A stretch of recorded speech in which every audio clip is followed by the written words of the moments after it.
Hello friends, welcome to Kannan info Tamil. நம்ம இன்னைக்கு என்ன டாபிக் பார்க்க போறோம் அப்படின்னா, சமீபத்துல பாகிஸ்தான்ல மியான்வாலி அப்படிங்கிற ஒரு விமானப்படை தளம் மீது தீவிரவாதிகள் தாக்குதல் நடத்தினாங்க. வழக்கம் போல பாகிஸ்தான் ராணுவம் இந்த தாக்குதல்ல ஏற்பட்ட சேதத்தை குறைச்சு சொல்லி இருக்காங்க. ஆனா தற்போது பாகிஸ்தானை சேர்ந்த டிஃபென்ஸ் எக்ஸ்பர்ட்ஸ் உண்மையிலே மியான்வாலி ஏர்பேஸ்ல நடத்தப்பட்ட தாக்குதல்ல பாகிஸ்தானுக்கு எவ்வளவு பெரிய சேதம் ஏற்பட்டிருக்கு, எத்தனை வீரர்கள் உயிரிழந்திருக்காங்க அப்படிங்கிற விஷயத்தை வெளிக்கொண்டு வந்திருக்காங்க. அந்த விஷயம் குறித்து பார்க்கலாம். அது மட்டும் இல்லாம பாகிஸ்தான் ராணுவம் சமீப காலமா வரலாற்றில் இல்லாத அளவு உள்நாட்டுல அடி வாங்கி வந்துகிட்டு இருக்காங்க. அது மட்டும் இல்லாம பொதுமக்களிடையே பாகிஸ்தான் ராணுவத்தோட மதிப்பு பெருமளவுல குறைஞ்சிருக்கு. இதற்கான காரணம் என்ன, எதற்காக பாகிஸ்தான் ராணுவம் உள்நாட்டுல இவ்வளவு சேலஞ்சஸ் சந்திக்க வேண்டியது இருக்கு அப்படிங்கிறது குறித்து பார்க்கலாம். அடுத்த அப்டேட், சமீப காலமா இந்தியாவுக்கு எதிராக செயல்படக்கூடிய பல தீவிரவாதிகளை மர்ம நபர்கள் தீர்த்து கட்டி வந்துகிட்டு இருக்காங்க. அந்த வகையில லஷ்கரே தொய்பா அமைப்பை சேர்ந்த ஒரு முக்கியமான தீவிரவாதிய மர்ம நபர்கள் பினிஷ் பண்ணிருக்காங்க. மர்ம நபர்களோட இந்த ஆபரேஷன் குறித்து நம்ம டீடைலா இந்த வீடியோல பார்க்கலாம். நம்ம சேனல்ல டிஃபென்ஸ் மற்றும் ஜியோபாலிட்டிக்ஸ் சம்பந்தமா தினம் ஒரு வீடியோ பப்ளிஷ் பண்ணிட்டு இருக்கோம். உங்களுக்கு நம்ம சேனல்ல பப்ளிஷ் பண்ணக்கூடிய வீடியோஸ் பிடிச்சிருந்துச்சுன்னா சேனலை சப்ஸ்கிரைப் பண்ணி சப்போர்ட் பண்ணுங்க. நீங்க பண்ற ஒவ்வொரு சப்ஸ்கிரிப்ஷனும் எனக்கு அடுத்தடுத்த வீடியோஸ் போடுறதுக்கு ஒரு மோட்டிவேஷனா இருக்கும். சமீபத்துல பாகிஸ்தானின் பஞ்சாப் மாகாணத்தில் இருக்கக்கூடிய மியான்வாலி அப்படிங்கிற இடத்துல எம்எம் ஆலம் ஏர்பேஸ் அப்படிங்கிற பாகிஸ்தான் விமானப்படையின் மிகவும் ஒரு முக்கியமான விமானப்படை தளம் இருக்கு. இந்த விமானப்படை தளம் மீது தெரிகே ஜிஹாத் பாகிஸ்தான் அப்படிங்கிற தீவிரவாத இயக்கத்தை சேர்ந்த தீவிரவாதிகள் ஒரு மிகப்பெரிய தாக்குதலை நடத்தினாங்க. இந்த தாக்குதலை அந்த தீவிரவாதிகள் அதிகாலையிலே தொடங்கிட்டாங்க. அந்த விமானப்படை தளத்தோட வேலிகளை ஏணி மூலமா தாண்டி சென்று இந்த மிகப்பெரிய தாக்குதலை நடத்தியிருக்காங்க. இந்த தாக்குதல் காலையில தொடங்கினாலும் முடிவதற்கு இரவு நேரம் வரைக்கும் ஆயிட்டு. பாகிஸ்தான் ராணுவத்தால தாக்குதல் தொடங்கியவுடன் 4 மணி நேரம் அவங்களால விமானப்படை தளத்துக்குள்ள நுழைய முடியாத நிலை இருந்துச்சு. ஏன்னா தீவிரவாதிகள் அவ்வளவு உக்கிரமா தாக்குதல் நடத்தி வந்துகிட்டு இருந்தாங்க. இதனை தொடர்ந்து பாகிஸ்தான் ராணுவத்துடைய ஸ்பெஷல் போர்சஸ் கொண்டு வந்து தீவிரவாதிகள் மீது பதில் தாக்குதல் நடத்தினாங்க. இந்த ஆபரேஷன் முடிந்த பிறகு பாகிஸ்தான் ராணுவம் என்ன சொன்னாங்கன்னா, வெற்றிகரமா தீவிரவாதிகளோட இந்த தாக்குதலை நாங்க முறியடிச்சிட்டோம் அப்படின்னு சொன்னாரு. அதாவது தங்கள் சைடுல எந்த ஒரு உயிரிழப்பும் கிடையாது. அது மட்டும் இல்லாம விமானப்படை தளத்துல இருக்கக்கூடிய பழைய விமானங்களை தான் தீவிரவாதிகள் தாக்கி அழிச்சிருக்காங்க அப்படின்னு சொன்னாரு. போன வீடியோல பாகிஸ்தான் இப்படிதான் தங்களுக்கு நடந்த சேதத்தை எப்போதுமே குறைச்சு சொல்லுவாங்க அப்படின்னு சொல்லியிருந்தோம். ஆனா பாகிஸ்தான் இந்த தடவை முழு பூசணிக்காவ சோத்துல மறைக்க நினைச்சிருக்காங்க. அதாவது அந்த விமானப்படை தளத்துல தீவிரவாதிகள் மிகப்பெரிய தாக்குதலை நடத்தி பாகிஸ்தான் விமானப்படைக்கு பலத்த சேதத்தை ஏற்படுத்தி இருக்காங்க. கிட்டத்தட்ட 14க்கும் மேற்பட்ட விமானங்களை தீவிரவாதிகள் தீயிட்டு எரித்து விட்டதாகவும் 35க்கும் மேற்பட்ட பாகிஸ்தான் ராணுவ வீரர்கள் இறந்திருப்பதாகவும் பாகிஸ்தானை சேர்ந்த திங்க் டேங்க்ஸ் தற்போது செய்தி வெளியிட்டிருக்காங்க. பாகிஸ்தானுடைய ISPR அப்படிங்கிற இன்டர் சர்வீஸ் பப்ளிக் ரிலேஷன் அமைப்பு நடந்திருக்க சேதத்தை முழுவதுமா மறைக்க முயல்றாங்க அப்படின்னு பாகிஸ்தானை சேர்ந்த திங்க் டேங்க் சொல்றாங்க. அவர்களுடைய வாதத்திற்கு வலு சேர்க்கும் விதமா தெரிகே ஜிஹாத் அமைப்பு இந்த தாக்குதலின் போது எடுக்கப்பட்ட வீடியோக்களை தற்போது சோசியல் மீடியால ரிலீஸ் பண்ணியிருக்காங்க. அந்த வீடியோவை பார்க்கும் பொழுதே 8க்கும் மேற்பட்ட விமானங்களை தீவிரவாதிகள் தாக்கி அழிச்சிருப்பது மிக தெளிவா தெரியுது. அது மட்டும் இல்லாம அந்த விமானப்படை தளத்துல இருந்த எரிபொருள் சேமிப்பு கிடங்கையும் தீவிரவாதிகள் தாக்கி அழிச்சிருக்காங்க. இதனால அந்த எரிபொருள் சேமிப்பு கிடங்கு வெடிச்சதனால அதை சுற்றி இருந்த பகுதியில பலத்த சேதம் ஏற்பட்டிருக்கு. இந்த விஷயம் எதையுமே பாகிஸ்தான் ராணுவம் வெளியிடல. இந்த தாக்குதலை நடத்திய தீவிரவாதிகளோட பிரதான நோக்கமே அந்த விமானப்படை தளத்தில் இருக்கக்கூடிய விமானங்களை தாக்கி அழிப்பதுதான் அப்படின்னு தெரிகே ஜிஹாத் அமைப்பு சொல்றாங்க. பாகிஸ்தானை சேர்ந்த டிஃபென்ஸ் எக்ஸ்பர்ட்ஸ் இந்த தாக்குதலின் போது உயிரிழந்த வீரர்களின் உறவினர்கள் சோசியல் மீடியால அந்த விஷயங்களை பகிர்ந்து கொள்றாங்க. சோசியல் மீடியால உள்ள விஷயங்களையும் சேர்த்து வச்சு பார்க்கும் பொழுது பாகிஸ்தான் ராணுவத்திற்கு மிகப்பெரிய உயிரிழப்பு நடந்திருப்பதும் மிக தெளிவா தெரியுது. ஆனா இந்த தாக்குதலை வெற்றிகரமா முறியடிச்சிட்டோம் அப்படின்னு அப்படின்னு பாகிஸ்தான் சொல்றாங்க. இதுதான் கீழே விழுந்தாலும் மீசையில மண் ஒட்டல அப்படின்னு நடிப்பது. இந்த பொழப்பு பொழைக்கிறதுக்கு வேற ஏதாவது பண்ணிட்டு போயிடலாம். இதே போன்ற ஒரு தாக்குதலை இந்தியால நடத்தி இருந்தாங்கன்னா இறந்து போன வீரர்களுக்கு சரியான ராணுவ மரியாதை கொடுக்கப்பட்டிருக்கும். ஆனா இந்த பாகிஸ்தான் கோழைகள் போன்று நடந்த விஷயத்தை மறைச்சிட்டு இருக்க மாட்டோம். இந்த சூழ்நிலையில தாக்குதலுக்கு பிறகு எடுக்கப்பட்ட சேட்டலைட் புகைப்படங்களை வச்சு பார்க்கும் பொழுது மியான்வாலி ஏர்பேஸ்ல ஏற்பட்டிருக்க சேதம் மிக பெரிய அளவுல இருப்பது தெரிய வந்திருக்கு. குறைஞ்சது 10 விமானங்களையாவது தீவிரவாதிகள் தாக்கி அழிச்சிருப்பாங்க அப்படிங்கிற விஷயம் ரொம்ப தெளிவா தெரியுது. ஏன்னா விமானம் நிறுத்தி வைக்கக்கூடிய ஏர்கிராப்ட் ஹேங்கர்களையும் தீவிரவாதிகள் தாக்கி அழிச்சிருக்காங்க. அதே வேளையில தெரிகே-இ ஜிஹாத் அமைப்பு வெளியிட்டிருக்க வீடியோக்கள்ல பல விமானங்கள் தீப்பற்றி எரிவது போன்று இருக்கிறது. தெரிகே-இ ஜிஹாத் அமைப்பு சோசியல் மீடியால வெளியிட்டிருக்க வீடியோக்களை பார்க்கும் பொழுதும் நிறைய விமானங்களை தீவிரவாதிகள் தாக்கி அழிச்சிருப்பது மிக தெளிவா தெரியுது. தெரிகே-இ ஜிஹாத் அமைப்பு கிட்டத்தட்ட 40க்கும் மேற்பட்ட விமானங்களை தங்களுடைய வீரர்கள் தாக்கி அழிச்சிட்டதா சொல்றாங்க. தெரிகே-இ ஜிஹாத் அமைப்பு இந்த தாக்குதலோட பிரதான நோக்கமே பாகிஸ்தான் விமானப்படையின் விமானங்களை தாக்கி அழிப்பதுதான் அப்படின்னு சொல்றாங்க. அது மட்டும் இல்லாம தீவிரவாதிகளுக்கு மியான்வாலி ஏர்பேஸோட டோட்டல் லேஅவுட் அவங்க கையில இருந்திருக்கு. எந்த இடத்துல கண்ட்ரோல் ஸ்டேஷன்ஸ் இருக்கு, விமானங்கள் எங்க நிறுத்தி வைக்கப்பட்டிருக்கும் அப்படிங்கிற அனைத்து விஷயங்களுமே அவங்களுக்கு தெரியும். அப்படி இருக்கும் பொழுது ஒரு நாள் முழுவதும் சண்டை நடந்திருக்கிறதுனால நிறைய விமானங்களை தீவிரவாதிகள் தாக்கி அழிச்சிருப்பாங்க அப்படின்னு டிஃபென்ஸ் எக்ஸ்பர்ட் சொல்றாங்க. பாகிஸ்தான் ராணுவம் 2014ல உள்நாட்டுல உள்ள தீவிரவாதிகளை அடக்குவதற்கு ஜபர்-இ-அசப் அப்படிங்கிற ஒரு மிகப்பெரிய ஆபரேஷனை தொடங்கினாங்க.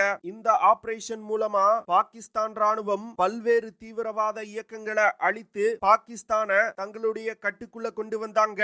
ஆனா தற்போது பாகிஸ்தான்ல நிலவக்கூடிய நிலவரத்தை பார்க்கும் பொழுது 2014க்கு முன்பு பாகிஸ்தான் எப்படி இருந்துச்சோ அதை விட ரொம்ப ஒரு மோசமான நிலையில இருக்கு. ஏன்னா பாகிஸ்தான்ல கடந்த 10 மாதங்கள்ல தீவிரவாத தாக்குதல்கள் மிகப்பெரிய அளவுல அதிகரிச்சிருக்கு. குறிப்பா சொல்லணும் அப்படின்னா சராசரியா ஒரு நாளைக்கு 2 தீவிரவாத தாக்குதல்கள் பாகிஸ்தான்ல நடந்து வந்துகிட்டு இருக்கு. இந்த தீவிரவாத தாக்குதல்களுக்கு பாகிஸ்தான்ல இருந்து இயங்கக்கூடிய தெரிகே-இ ஜிஹாத் பாகிஸ்தான், பலூச் லிபரேஷன் ஆர்மி மற்றும் சிந்துதேஸ் பிரிவினைவாத தீவிரவாதிகள் காரணமாயிருக்காங்க. சில வருடங்களுக்கு முன்பு ஆப்கானிஸ்தான்ல தாலிபான்கள் ஆட்சியை கைப்பற்றும் பொழுது பாகிஸ்தான் ரொம்ப சந்தோஷப்பட்டாங்க. அப்போதைய பாகிஸ்தான் பிரைம் மினிஸ்டர் இம்ரான் கான் ஆப்கானிஸ்தானுக்கு உண்மையான சுதந்திரம் கிடைச்சிருக்கு அப்படின்னு மிகப்பெரிய அளவுல பாராட்டினாரு. ஆனா தற்போது இருக்கக்கூடிய நிலவரத்தை பார்க்கும் பொழுது பாகிஸ்தான் ராணுவத்திற்கும் தாலிபான்களுக்கும் எல்லையில மிகப்பெரிய அளவுல சண்டை நடந்து வந்துகிட்டு இருக்கு. தாலிபான் அமைப்பு பாகிஸ்தான் ராணுவத்திற்கு எதிராக செயல்படக்கூடிய தெரிகே-இ தாலிபான், தெரிகே-இ ஜிஹாத் போன்ற தீவிரவாத இயக்கங்களுக்கு மிகப்பெரிய அளவுல உதவி செஞ்சு வந்துகிட்டு இருக்காங்க. குறிப்பா பயிற்சி கொடுப்பது, நிதி உதவி செய்வது போன்ற அனைத்து விதமான வேலைகளையும் செஞ்சு வந்துகிட்டு இருக்காங்க. சமீபத்துல பாகிஸ்தானின் குவாதர் பகுதியில ராணுவத்தோட கான்வாய் மீது தீவிரவாதிகள் ஒரு தாக்குதல் நடத்தினாங்க. இந்த தாக்குதல்ல 14க்கும் மேற்பட்ட பாகிஸ்தான் வீரர்கள் கொல்லப்பட்டாங்க. இதே போன்று சமீபத்துல கைபர் பக்துவா பிராவின்ஸ்லயும் தீவிரவாதிகள் ஒரு தாக்குதல் நடத்தினாங்க. இந்த தாக்குதல்ல 5க்கும் மேற்பட்ட பாகிஸ்தான் வீரர்கள் கொல்லப்பட்டிருக்காங்க. சமீப காலமா தெரிகே-இ ஜிஹாத் பாகிஸ்தான் அமைப்பு பாகிஸ்தான்ல மிகப்பெரிய அளவுல தாக்குதல்களை நடத்தி வந்துகிட்டு இருக்காங்க. இந்த சூழ்நிலையில பாகிஸ்தான் ராணுவத்திற்கு பொதுமக்கள் மத்தியிலும் மிகப்பெரிய எதிர்ப்பு கிளம்பி இருக்கு. இதற்கு காரணம் பாகிஸ்தான் ராணுவம் முன்னாள் பிரைம் மினிஸ்டர் இம்ரான் கானை கைது செய்ததுதான். இம்ரான் கானை கைது செய்தவுடன் பாகிஸ்தான்ல மிகப்பெரிய கலவரம் ஏற்பட்டது. இந்த கலவரத்தின் போது ராணுவ வீரர்கள் தாக்கப்பட்டாங்க. அது மட்டும் இல்லாம லாகூர்ல இருக்கக்கூடிய ராணுவ வீரர்கள் தங்கி இருக்கக்கூடிய குடியிருப்புகளும் தாக்கப்பட்டது. லாகூர்ல இருக்கக்கூடிய ராணுவ குடியிருப்பும் தாக்கப்பட்டது. இதுல பாகிஸ்தான் ராணுவத்துடைய காப்ஸ் கமாண்டரோட வீட பொதுமக்கள் தீயிட்டு கொளுத்தி இருக்காங்க. தாலிபான்கள் தெரிகே-இ தாலிபான் பாகிஸ்தான் அமைப்பிற்கு உதவி செய்வதற்கு முக்கியமான காரணமா சொல்லப்படுவது ஆப்கானிஸ்தான் பாகிஸ்தான் எல்லை முழுவதையும் தாலிபான்கள் இந்த தீவிரவாத இயக்கத்தை பயன்படுத்தி கைப்பற்றுவதற்கு முயல்வதா சொல்லப்படுது. அது மட்டும் இல்லாம தாலிபான்கள் இந்த இயக்கத்திற்கு தொடர்ந்து உதவி வருவதற்கு இன்னொரு காரணமா சொல்லப்படுவது தெரிகே-இ தாலிபான் அமைப்பிற்கு தாலிபான்கள் உதவி செய்யலன்னா அவங்க தாலிபான்களுக்கு எதிராக செயல்படக்கூடிய ISIS அமைப்புடன் இணைந்து செயல்பட ஆரம்பிச்சிருவாங்க. இதனால தாலிபான்களுக்கு தெரிக்கை தாலிபான் பாகிஸ்தான் அமைப்பாலும் பாதிப்பு வருவதற்கு வாய்ப்பு இருக்கு. இந்த விஷயத்தை தவிர்ப்பதற்காக தான் தாலிபான்கள் தெரிக்கை தாலிபான் பாகிஸ்தான் அமைப்பிற்கு மிகப்பெரிய அளவுல நிதி கொடுத்து அவர்களுக்கு பயிற்சியும் கொடுத்து வந்துகிட்டு இருக்காங்க. சமீப காலமா இந்த தெரிக்கை தாலிபான் அமைப்புல நூர்வாலா மசூத் அப்படிங்கிற ஒரு தீவிரவாதி மிகப்பெரிய அளவுல வளர்ந்து வந்துகிட்டு இருக்கான். இவனோட கட்டுப்பாட்டுல 30க்கும் மேற்பட்ட சிறிய குழுக்கள் இயங்கி வந்துகிட்டு இருக்கு. 2014 பாகிஸ்தான் ராணுவம் தீவிரவாதிகளுக்கு எதிராக நடத்திய தாக்குதலுக்கு முன்பு தெரிக்கை தாலிபான் அமைப்பு எவ்வளவு வலிமையா இருந்தாங்களோ அதை விட தற்போது மிகப்பெரிய அளவுல வளர்ந்திருப்பதா டிஃபென்ஸ் எக்ஸ்பர்ட் சொல்றாங்க. இது போன்ற பல்வேறு முனைகள்ல பாகிஸ்தான் பிரச்சனைகளை சந்திச்சு வந்துகிட்டு இருக்கிறதுனால இன்னும் ஒரு சில வருடங்கள்ல பாகிஸ்தான் 2 இல்லன்னா 3 நாடுகளா உடைவதற்கு வாய்ப்பு இருக்கு அப்படின்னு டிஃபென்ஸ் எக்ஸ்பர்ட் சொல்றாங்க. அடுத்த அப்டேட், முன்னாடிலாம் இந்திய வீரர்களை தீவிரவாதிகள் கடத்தி சென்று கொலை செய்து அவர்களுடைய உடல்களை வீசிட்டு போவாங்க. ஆனா தற்போது இந்தியாவுக்கு எதிராக செயல்படக்கூடிய பாகிஸ்தான் மற்றும் பாகிஸ்தான் ஆக்குபைட் காஷ்மீர்ல இருக்கக்கூடிய தீவிரவாதிகள் கொலை செய்யப்பட்டு வீசி எறியப்படுறாங்க. சமீபத்துல இந்தியாவுக்கு எதிராக செயல்படக்கூடிய பல தீவிரவாதிகளை மர்ம நபர்கள் பாகிஸ்தான்ல தொடர்ந்து கொலை செய்து வந்துகிட்டு இருக்காங்க. அதன் ஒரு தொடர்ச்சியா சமீபத்துல பாகிஸ்தான் ஆக்குபைட் காஷ்மீர்ல குவாஜா ஷஹீத் முஜாஹிதீன் அப்படிங்கிற லஷ்கரே தொய்பா இயக்கத்தின் ஒரு முக்கியமான கமாண்டரை மர்ம நபர்கள் கடத்தி சென்று கொலை செஞ்சிருக்காங்க. இந்த குவாஜா ஷஹீத் முஜாஹிதீன் 2018 ஜம்மு அண்ட் காஷ்மீர் மாநிலத்தில் இருக்கக்கூடிய இந்தியன் ஆர்மி பேஸ் மீது நடத்தப்பட்ட தாக்குதலுக்கு மூளையா செயல்பட்டிருக்கான். சில நாட்களுக்கு முன்பு பாகிஸ்தான் ஆக்குபைட் காஷ்மீர்ல வச்சு குவாஜா ஷஹீத் முஜாஹிதீன் கடத்தப்பட்டான். இதனை தொடர்ந்து 3 நாட்கள் கழித்து அவனுடைய உடலை பாகிஸ்தான் ராணுவம் கண்டுபிடிச்சிருக்காங்க. குவாஜா ஷஹீத் முஜாஹிதீனோட கொலை பாகிஸ்தான்ல மிகப்பெரிய அளவுல